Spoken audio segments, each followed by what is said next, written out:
హిందుత్వాన్ని అడ్డం పెట్టుకొని హ్మ్. అన్య మతాలను మనము చిన్న చూపు చూస్తున్నామని అంటారు. ఆర్ఎస్ఎస్ ముఖ్యంగా ఆర్ఎస్ఎస్, విశ్వ హిందూ పరిషత్ హిందూ మతాన్నే ఎంకరేజ్ చేస్తుంది.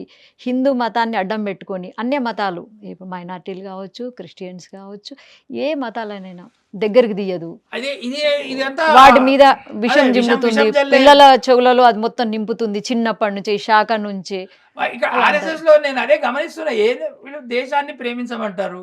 దేశం కోసం పనిచేయమంటారు. మన సంస్కృతిని ఇందులో అన్యమతాన్ని కించపరిచేది ఏమున్నది? హ్మ్. అన్యమతాన్ని ఉల్టా అన్యమతాల వాళ్ళు హిందువుల మీద దాడి చేసి హిందువులను మతం మారుస్తున్నారు. హ్మ్. నేనెందుకండి మొన్న ఒక 10 రోజుల క్రితము ఓ హైకోర్టు జడ్జి చెప్పాడు గదా! ఇక్కడ మతం మార్పిడులు అవుతున్నాయి. ఇంకొక 20, 30 సంవత్సరాల్లో హిందువులు తగ్గిపోతారు. ఏంటిది ఏమవుతుందని హైకోర్టు హ్మ్. జడ్జి స్టేట్మెంట్ ఇచ్చాడు. హ్మ్. దాంట్లో మరి కాబట్టి అసలు ఇదంతా ప్రచారం. హ్మ్. వి హావ్ టు ఫస్ట్ మీరు మీడియాలో ఉన్నారు. హ్మ్. కానీ నేను మీడియాని చెప్తాను. మీడియా అనేది కమ్యూనిస్టులతో నిండిపోయింది. ఈ దేశద్రోహులందరూ మీడియాలో ఉన్నారు. ఫస్ట్ ఎడ్యుకేషన్ ఫీల్డ్‌లో ఉన్నారు మీడియా కమ్యూనిస్టులు.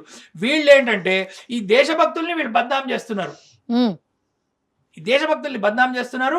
తర్వాత ఆర్ఎస్ఎస్ మనమేం చేద్దాం? మనం రాముడిని పూజించమంటున్నాం, కృష్ణుడిని గౌరవించమంటున్నాము. కానీ వీళ్ళేమంటారు? అమ్మో! రాముడిని పూజ చేస్తే కమ్యూనల్. రాముడిని పూజ చేస్తే కమ్యూనల్ ఏంటి? నాకు అర్థం కాదు. ఈ దేశంలో రాముడు ముఖ్యమా? లేకపోతే ఇంకెవడో బయటవాడు ముఖ్యమా? ఇది చెప్పండి.